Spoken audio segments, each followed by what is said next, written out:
No, I asked you. তোমরা বলেছো come on. আমি বুঝিনি তো। Thank you. It's very kind of you, very sweet of you. জি, বিসমিল্লাহির রহমানির রহিম। First and foremost, my heartfelt thanks and gratitude to my ex-principal, Mrs. Zeba Ali, to my ex-teacher, Shahin Khan ma'am. আমরা সবসময় miss বলেই জানতাম, যদিও ma'am তো miss তখনও ছিলেন না, এখনও নেই, কিন্তু আমরা সবসময় মিস বলেই জানতাম।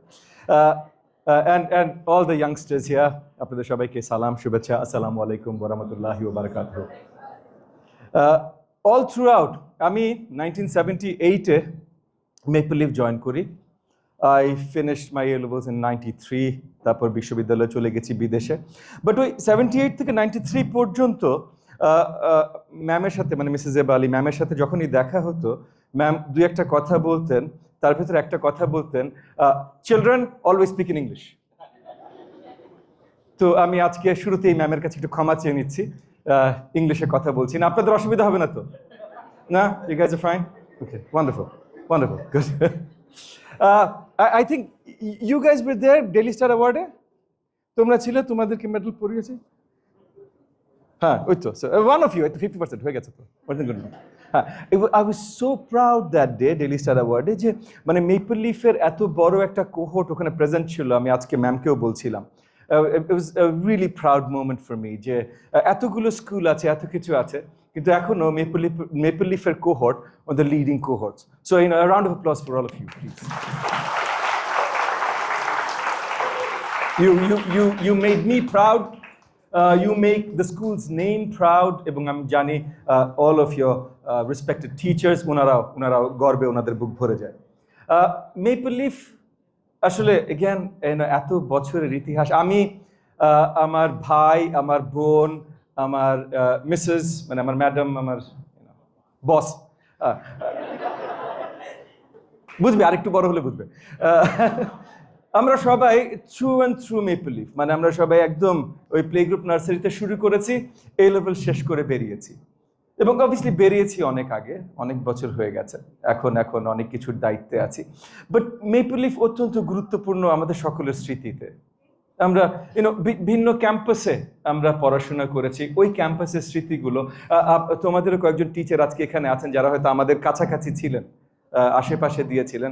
তোমাদের প্রিন্সিপাল মহোদয় ওমর স্যারও আমাদের কাছাকাছি ছিলেন, ওই 2-3 years apart এরকম ছিলেন। তো আমাদের সবার স্মৃতিগুলো মোটামুটি সিমিলার। আমরা এরকম অডিটোরিয়াম আমাদের ছিল না, আমাদের অডিটোরিয়াম দরকার হলে ওই কি গোয়েটি ইনস্টিটিউট, অ্যালায়েন্স ফ্রান্সের, রাশিয়ান ফেডারেশন, তিনটা বিল্ডিং ছিল, ওগুলো এখনো আছে কিনা জানি না, বাট ওই 3টা জায়গা ছিল, ওই জায়গায় যে হতো। আমরা গান বাজনা করতে চাইলে কনসার্ট ওখানে যে হতো, এত সুন্দর অডিটোরিয়াম তখন আমাদের ছিল না। আমি আজকে নিচে একতলা দোতলায় তোমাদের ল্যাবগুলো দেখলাম, খুবই সুন্দর ল্যাবস, মাশাআল্লাহ। আমরা ল্যাব করতে সেন্ট জোসেফে যেতাম তখন। সো অনেক কিছু বদলে গেছে, যে জিনিসটা বদলায়নি কনসিস্টেন্ট কোয়ালিটি। মেপল লিফের কোয়ালিটি তখনও, আমরাও যখন যেতাম, এগেন শাইন মিস, মানে ma'am was very very kind. এখানে ওনার স্মৃতিও একটু হয়তো কাইন্ডনেস ফিল্টার দিয়ে একটু ঝাপসা হয়েছে। এত এগেন মানে উনি অনেক জেনারেসলি আমার সম্বন্ধে কথা বলেছেন। তবে হ্যাঁ, একটা জিনিস, এগেন খারাপ ছাত্র ছিলাম না, ভালো করতাম, পড়াশোনা করতাম, কিন্তু ম্যামের ক্লাসে সবাই বেশি মনোযোগ দিত, শুধু আমি না। All the boys had crushes on ma'am. All the boys, all of them, and some of the girls as well, or maybe all of the girls as well, I don't know. এই all of the girls এটা ঠিক বলতে পারবো না, কারণ আজকেও Mrs Ali ম্যামকে বলছিলাম যে আমরা যখন 6 না 7-এ উঠেছি, উনি ছেলে আর মেয়ে আলাদা করে দিয়েছে। এই যে একটা কথা হলো, 1, 2, 3, 4, 5 boys and girls hate each other. 6, 7 যেখানে যে they'll start liking each other, আলাদা। সো ম্যামকে বোধহয় আমরা 6 বা 7-এ পেয়েছি, আমার এক্স্যাক্টলি মনে, আই থিঙ্ক 7-এ পেয়েছি, কাজ আমার মনে আছে টেল অফ টু সিটিজ উনি পড়িয়েছিলেন, টেল অফ টু সিটিজ পড়িয়েছিলেন। এবং ক্লাসের সবাই, আপনারা টেল অফ টু সিটিজ পড়েছেন? কতজন পড়েছেন? কিছুজন। যারা পড়েছেন তারা জানেন ওর ভিতরে কিছু রোমান্টিক ইস্যুসও আছে, সম্পর্কও আছে। তো আমাদের এগেন অল বয়েজ ক্লাস ছিল বাই দেন, ক্লাস 7, এটা তো মিসেস আলী করে দিয়েছেন, এখন কি করার। তো ওই অল বয়েজ ক্লাসে সবাই ম্যামের মানে শাহিন মিসের ক্লাসে শুধু ওই রোমান্টিক সিকোয়েন্স গুলোর উপরেই নজর দিত, অন্য কিছুতে দিত না। So these were some wonderful memories. আমরা ম্যাম বললেন, আমি খুব মনোযোগী ছিলাম স্কুলে। তো by the time ma'am came along class 7, আমরা ও লেভেলের জন্য প্রিপারেশন শুরু করে দিয়েছি। So I sat for my O levels in 91. So I was about finishing class 9. আমি 10 শেষ করে দিইনি, আমি 9 শেষ করে দিয়েছিলাম। বাট এনিওয়ে, সো তখন আমরা আসলে খুব ফাঁকিবাজ ছিলাম। আমরা আমাদের পুরনো যে বিল্ডিংটা ছিল ওটার দেয়াল বেশি উঁচু ছিল না। সো তুমি যদি অ্যাথলেটিক হও, লাফ দিয়ে টপকে পালিয়ে যেতে পারবে। আর পিছিয়ে ছিল আবানি মাঠ। তো আমরা 7, 8, 9 আর আসি, স্কুলে খুব কম আসা হয়েছে, আমরা ও লেভেলের জন্য প্রিপেয়ার করছিলাম, বন্ধু বান্ধবরা বেশিরভাগ। বাট 8-এ বেশিরভাগ সময় যেটা হতো যে আমরা বাড়িতে বলে স্কুলে আসতাম, তারপর মিস আলী খুব স্ট্রিক্ট ছিলেন, তার জন্য আমরা আস্তে করে টয়লেটে যাবো টিচারকে বলে পিছিয়ে যেয়ে দেয়াল টপকে আবানি মাঠ চলে যেতাম। টিচাররাও খুব কাইন্ড অ্যান্ড জেনারেস ছিল, কারণ একজন যেহেতু খেলা হবে না, যেতে হবে 8-10 জন। তো আস্তে আস্তে করে এক এক করে আমরা 8-10 জন বেরিয়ে যেতাম। Wonderful memories. মানে নাও when I look back, হ্যাঁ ঠিক আছে, আমি বলবো you guys don't do this, ঠিক করে পড়াশোনা করো, ক্লাসে মনোযোগ দাও, আমরাও দিয়েছি। But when I look back and I'm talking about where the কি ছিল, এটা probably 91, so what 36 years 35 years ago, এই জিনিসগুলো সবচেয়ে বেশি মনে পড়ে। এবং এই যে আমাদের টিচারদের কাইন্ডনেস যতখানি ছিল, যেমন মেসেজ আলী একটা লাইন ছিল, ম্যাম সবসময় এই লাইনটা সবার জন্য, আমি জানি না এখন আর তোমাদের জন্য ব্যবহার করে কিনা, তোমাদের সাথে হয়তো অত বেশি দেখা হয় না, কিন্তু তখন মানে ব্যাক ইন দ্য 80s এর কথা বলছি, ম্যাম প্রচন্ড অ্যাক্টিভ ছিলেন। মানে সবকিছু স্কুলের কোথায় কি আছে প্রত্যেকটা স্টুডেন্টের নাম জানতেন। মানে আমার সাথে দেখলে আমার বোনের নাম জিজ্ঞেস করতেন, ও কোথায়, আমার বোনের সাথে দেখলে আমার নাম জিজ্ঞেস করতেন, ও কোথায়, তো ওনার আরেকটা কনসিস্টেন্ট নাম ছিল, একটা কনসিস্টেন্ট লাইন ছিল, এই have you paid your fees, consistent line ছিল। এবং মানে তুমি যদি নতুন ওই স্কুলে আসো, তোমার কাছে মনে হবে যে everything in this school is about fees, কারণ প্রিন্সিপাল দেখা হইলে বলে have you paid your fees. But তুমি যদি 1-1.5 বছর এই স্কুলে থাকো, তারপর তুমি জানতে পারতে যে এটা শুধু মুখেরই কথা। ফিসের জন্য অন্য অনেক স্কুলে, again I look after the education sector, I know what happens in the education sector, ফিসের জন্য অনেক স্কুলে তোমার স্কুলে যাওয়া বন্ধ হয়ে যাবে।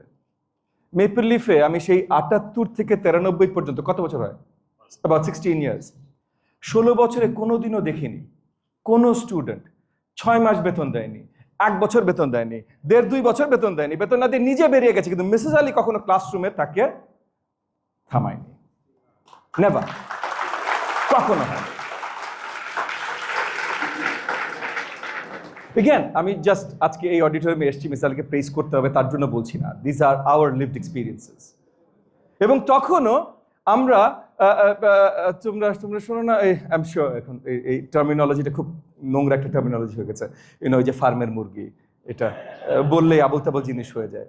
বাট আমরা যখন ও লেভেল করছিলাম back in the very late 80s, very early 90s, তখন একটা ছিল হলো ইংলিশ মিডিয়াম ফার্মের মুরগি, বাংলা মিডিয়াম দেশি মুরগি।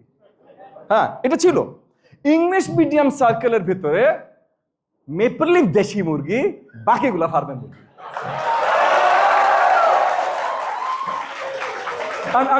আমি জানি না এখনো এটা আছে কিনা, বাট তখন এটা ছিল। কারণ তখন এগেন লুকিং ব্যাক ইন 91-এ বোধ হয় নাম করা ইংলিশ মিডিয়াম স্কুলই ছিল 4-5টা বা 5-7টা। তখন একদম নতুন বোধহয় সাউথ ব্রিজ একটা স্কুল শুরু হয়েছে। এখন তোমরা যেগুলো চিনো অক্সফোর্ড, মাস্টার মাইন্ড, এগুলো তখন শুরু হয়নি। তখন এগুলো যারা শুরু করেছেন পরে, যে ওনারা টিচার ছিলেন, প্রাইভেট পড়াতেন। সো হাতে গোনা 5-6টা স্কুল ছিল। এর ভেতরে উইলস লিটল ফ্লাওয়ার একটা ছিল, এখনো আছে উইলস লিটল ফ্লাওয়ার, আচ্ছা হ্যাঁ, উইলস লিটল ফ্লাওয়ার একটা ছিল যেখানে বাংলা মিডিয়াম ইংলিশ মিডিয়াম ছিল। হ্যাঁ, সো ওরা একটু সর্ট অফ নাম্বারসে অনেক বড় ছিল। বাট বাই ফার স্পোর্টসে বলো, মানে cricket, football, basketball, I was not particularly good at sports, যদিও অনেক ধরনের খেলাধুলা খেলেছি। বাট মেপল লিফের ক্রিকেট টিম, তখন নির্মাণ একটা কম্পিটিশন হতো ক্রিকেটের, মেপল লিফের ক্রিকেট টিম মোটামুটি সবাই ধরে নিতে ফাইনালে যাবে। ইংলিশ মিডিয়াম থেকে যদি কেউ যায়, মেপল লিফ যাবে। স্কলাস্টিকা বা আরো কিছু স্কুল ছিল, কাউকে ছোট করছি না, বাট তাদের অনেক ফ্যাশন ছিল। ওদের জামা কাপড়, ক্রিকেট ফিল্ডে সবচেয়ে ভালো জামা কাপড় কিন্তু ওদের হতো, সবচেয়ে ভালো, ছবি তোলার মতো একদম। সবাই দৌড়ে দেয় ওদের সাথে ছবি তুলবো, কিন্তু ট্রফিকে নিয়ে আসবে মেপল লিফ।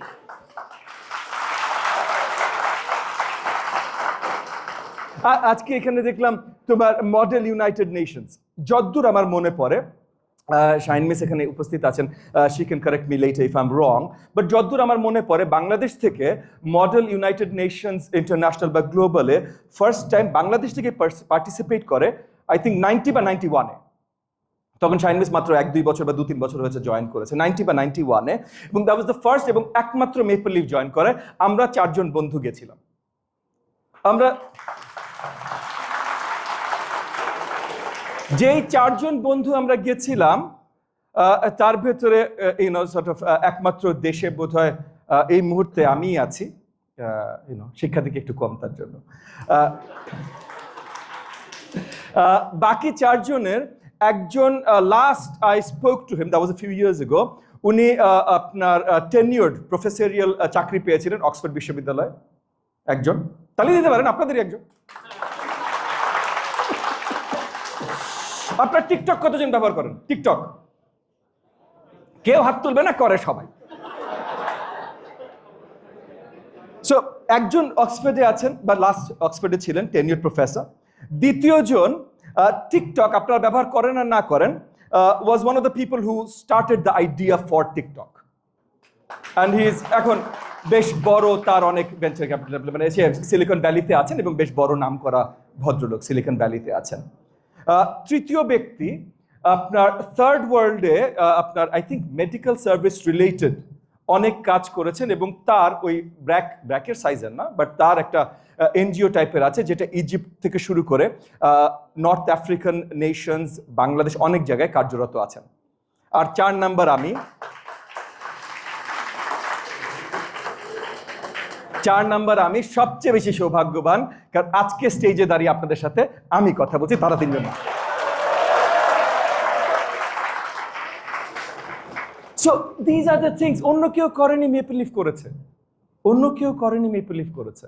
আজকে আপনারা দেখাচ্ছিলেন যখন ওই যে ছোট ভিডিওটা, এবং আমি শিওর এই ভিডিওটা আপনারা বানাতে চাইলে একদিন 2 দিনের ভিডিও বানাতে পারতেন, as oppose to 40-50 second. But sort of all of this things আমরা করেছি, আমরা স্টেজে গান নাচ করেছি, অনেক কিছু করেছি, and seeing you guys today, those memories come up, bubble up to the top. আমি ডেইলি স্টার আপনারা যারা ছিলেন একটা কথা বলছিলাম যে when I see you guys, because আমি একটু আগে শুনলাম, স্যার আপনার নাম কি? রাফিদ। হ্যাঁ, রাফিদ বললো রাফিদের রেজাল্ট দিবে একটু পরে। না, আমার মাই এল্ডেস্ট ডটার, আমার কন্যা সন্তান, উনিও এই এডএক্সেলের পরীক্ষা দিয়েছেন, তার মানে উনারও রেজাল্ট দিবে একটু পরে। উনি আমাকে বলেন নাই সকালবেলা। হ্যাঁ, মানে আমি জানি অগাস্টে রেজাল্ট দিবে, এটা আমি জানি, কিন্তু বলেন নাই। তো এখন এটাও আমার মনে পড়ে গেল যে কোনো সময় ইউজুয়ালি ছাত্র ভালো ছিলাম, খারাপ করতাম না, কিন্তু যে ক্লাস 8-এর কথা বলছিলাম, দেয়াল টপকে যদি সারাদিন মাঠে থাকি তাহলে পরীক্ষায় বা কতগুলো দিয়েছি আর রেজাল্টই বা কি হয়েছে। তো তখন যেই রেজাল্ট স্কুল থেকে আসতো আমরা বাসায় বলা বন্ধ করে দিয়েছিলাম, কারণ আমাদের তখন ছিল, আমি জানি না আপনাদের এখনো আছে নাকি, ক্লাস টেস্ট, এই টেস্ট, হাফ ইয়ারলি ফাইন, তো বন্ধ করে দিয়েছিলাম। আমার কাছে কেন যেন মনে হচ্ছে যে রাফিদ তুমি বাসায় বলেছো তো ঠিকভাবে বলেছো? হ্যাঁ, মোটামুটি মানে বলো নাই, মোটামুটি মানে বলো নাই। তো ওই রাফিদের মতো I think my daughter is pulling a fast one on me as well. যাই হোক, আমি বাসায় যে খবর নিব, আর নাহলে পুরো এডএক্সেল থেকে খবর নিব। But it's just wonderful. I mean, you guys have the whole world in front of you. Whole world. এই যে আমি আজকে তোমাদেরকে বললাম 91 সালে যখন আমরা 4 জন ওই মুন কনফারেন্সে গেছিলাম ইউরোপের ছোট্ট একটা গ্রামের একটা দেশে, Luxembourg, you can look it up if you don't know it. লুক্সেমবার্গে তখন হোস্টেড হচ্ছিল, ছোট্ট একটা গ্রামের একটা, পুরো দেশটাই একটা গ্রাম, যেটা সত্যি কথা, ছোট্ট একটা। ওখানে গেছিলাম, আমরা কেউ কখনো কল্পনা করিনি যে তার থেকে 35 years later আমরা এক একজন এরকম এক একটা জায়গায় থাকবো, ভালো মন্দ ভিন্ন কথা। But and not just the 4 of us, almost all of the students যারা তখন আমরা মেপল লিফে ছিলাম, যারা আসলে পড়াশোনা করতেন, যারা ভালো করছিলেন পড়াশোনায়, তারা সবাই আজকে বিশ্বে, মানে তোমরাও বলছিলে, বাট আমি শুধু আমার ক্লাস নিয়েই বলছি, তারা সবাই আজকে বিশ্বে অনেক গুরুত্বপূর্ণ জায়গায় আছেন, অনেক গুরুত্বপূর্ণ। সো মেপল লিফ তোমাদেরকে শক্ত একটা ফাউন্ডেশন গড়ে দিচ্ছে এবং দিয়েছে। The future is all years. তোমরা কি করতে চাও? জাস্ট লাস্ট একটা কথা বলবো যে তোমার ফিউচার গোলস, তোমার ড্রিমস লিমিটেড করবে না। অনেক সময় হয় আমরা লার্জার পিকচারটা ভুলে যে ছোট জিনিস নিয়ে চিন্তা করি, নেক্সট ওই বিশ্ববিদ্যালয়ে যাব, নেক্সট ওইটা করবো, বা একটা চাকরি করবো। না, চাকরি করো, কোনো অসুবিধা নেই, নাথিং রং উইথ ডুইং চাকরি, মানে চাকরি করাতে বা doing a job, but your dreams should be big. This is the time in your lives যখন you really get to dream big. 30 years later, আমি আজকে 1000 চাইলেও ক্রিকেটার হতে পারবো না, নট দ্যাট আমি ক্রিকেটার হইতেও চাই, ভাই বোরিং একটা খেলা, শুধু দাঁড়ায় থাকো। বাট যাই, যেটা বলছিলাম, আমি 1000 চাইলেও ফুটবলার হতে পারবো না, জিমনাস্ট হতে পারবো না। এখন at sort of the age of 52 হয়তো ডাক্তার ইঞ্জিনিয়ারও নতুন করে হতে পারবো না। তোমরা যেটা হতে চাও, the whole world is open to you, যেটা হতে চাও। So don't limit yourselves. Also, remember where you came from. বিশ্বের সব জায়গায় তোমরা পৌঁছে যাবে, অনেক কিছু করবে। Remember where you came from. Your country, your culture, your society, and also the school, Maple Leaf, that gave you all of the things that you have now and you're going to take into your future pursuits. আপনাদের সকলকে অসংখ্য অসংখ্য ধন্যবাদ। Mrs Ali, shine, Omar sir, বাকি সবাই, thank you so much for inviting me, letting me connect with all of you. Thank you. আমার আর বলার আসলে কিছু নাই, যদিও মানে বলতে চাইলে 2 দিন কথা বলতে পারবো, বাট বলবো না। আপনাদেরকে অসংখ্য ধন্যবাদ। আসসালামু আলাইকুম ওয়া রাহমাতুল্লাহি ওয়া বারাকাতুহু।